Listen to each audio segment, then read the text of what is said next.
Doctor Mahendra ರೆಡ್ಡಿಯಿಂದ ಪತ್ನಿ doctor Krithika Reddy ಕೊಲೆ case ವಿಚಾರವಾಗಿ ತನಿಖೆ ನಡೆಸ್ತಾ ಇರುವ ಪೊಲೀಸರಿಗೆ ಬಗೆದಷ್ಟು ಹೊಸ ಮಾಹಿತಿಗಳು ಸಿಗ್ತಾ ಇವೆ. ಆರೋಪಿ ಮಹೇಂದ್ರ ರೆಡ್ಡಿಯ ಮೊಬೈಲ್ ಲ್ಯಾಪ್ಟಾಪ್ಗಳನ್ನು ಪೊಲೀಸರು ಪರಿಶೀಲನೆ ಮಾಡಿದ್ದಾರೆ, FSLಗೆ ರವಾನೆ ಮಾಡಿದ್ದಾರೆ. ಆಪ್ತ ಸ್ನೇಹಿತೆ ಜೊತೆಗೆ ಮಹೇಂದ್ರ ರೆಡ್ಡಿ ಚಾಟಿಂಗ್ ನಡೆಸ್ತಾ ಇದ್ದ. ಆದರೆ ಪದೇ ಚಾಟಿಂಗ್ ಮಾಡ್ತಾ ಇದ್ದಂಗೆನೆ ಆಕೆ ಬೇಸರಗೊಂಡು ಇವನನ್ನ ಬ್ಲಾಕ್ ಮಾಡಿರ್ತಾಳೆ. ಹೀಗಾಗಿ ಮಹೇಂದ್ರ ರೆಡ್ಡಿ ಫೋನ್ ಪೇನಲ್ಲಿ ಚಾಟ್ ಮಾಡಿದ್ದ ಅನ್ನೋ ವಿಷಯ ಬೆಳಕಿಗೆ ಬಂದಿದೆ. ಈ ಸ್ಟೋರಿ ಬಗ್ಗೆ ಹೇಳ್ತೀನಿ. ನೀವಿನ್ನೂ ನಮ್ಮ ಚಾನಲನ್ನು ಸಬ್ಸ್ಕ್ರೈಬ್ ಮಾಡದೆ ನೋಡ್ತಾ ಇದ್ರೆ ದಯವಿಟ್ಟು ಸಬ್ಸ್ಕ್ರೈಬ್ ಮಾಡ್ಕೊಳ್ಳಿ. ಫೋನ್ ಪೇ ಮೂಲಕನೇ I killed my wife because of you ಅಂತ ಸ್ನೇಹಿತೆಗೆ ಮಹೇಂದ್ರ ರೆಡ್ಡಿ ಮೆಸೇಜ್ ಕಳಿಸಿರ್ತಾನೆ. ಆಮೇಲೆ ಈ ಮೆಸೇಜ್ ಡಿಲೀಟ್ ಮಾಡೋದಕ್ಕೆ ತುಂಬ ಟ್ರೈ ಮಾಡಿರ್ತಾನೆ. ಆದರೆ ಅದು ಸಾಧ್ಯ ಆಗದೇನೆ ಈಗ ಪೊಲೀಸರ ಕೈಯಲ್ಲಿ ಲಾಕ್ ಆಗಿದ್ದಾನೆ. ಫ್ರೆಂಡ್ ಜೊತೆಗಿನ ಪೂರ್ಣ ಚಾಟಿಂಗ್ ಹಿಸ್ಟರಿಯನ್ನು ಪೊಲೀಸರು ರೀಟ್ರೈವ್ ಮಾಡ್ಕೊಂಡಿದ್ದಾರೆ. ವೈಯಕ್ತಿಕ ವಿಚಾರಗಳ ಬಗ್ಗೆ ಚಾಟಿಂಗ್ ಮಾಡಿರೋದು ಗೊತ್ತಾಗಿದೆ.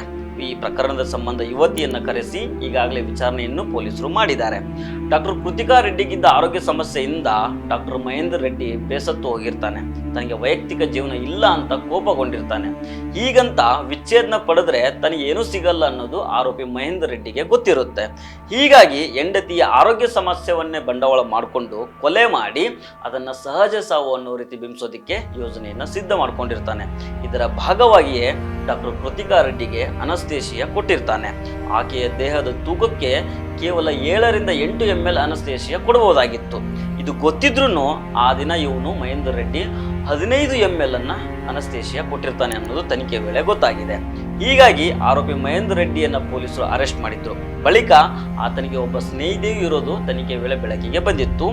ಈಗ ಒಂದೊಂದೇ ವಿಚಾರಗಳು ಬಯಲಿಗೆ ಬರ್ತಾ ಇದ್ದಾವೆ. ಈ ಮಹೇಂದ್ರ ರೆಡ್ಡಿ ತನ್ನ ಹೆಂಡತಿಯನ್ನ ಸಾಯಿಸಿದ ಬಳಿಕ ಫೋನ್ ಪೇನಲ್ಲಿ I killed my wife because of you ಅನ್ನೋ ಒಂದು ಮೆಸೇಜ್ ಮಾಡಿರೋದು ತನಿಖೆ ವೇಳೆ ಬಯಲಿಗೆ ಬಂದಿದೆ.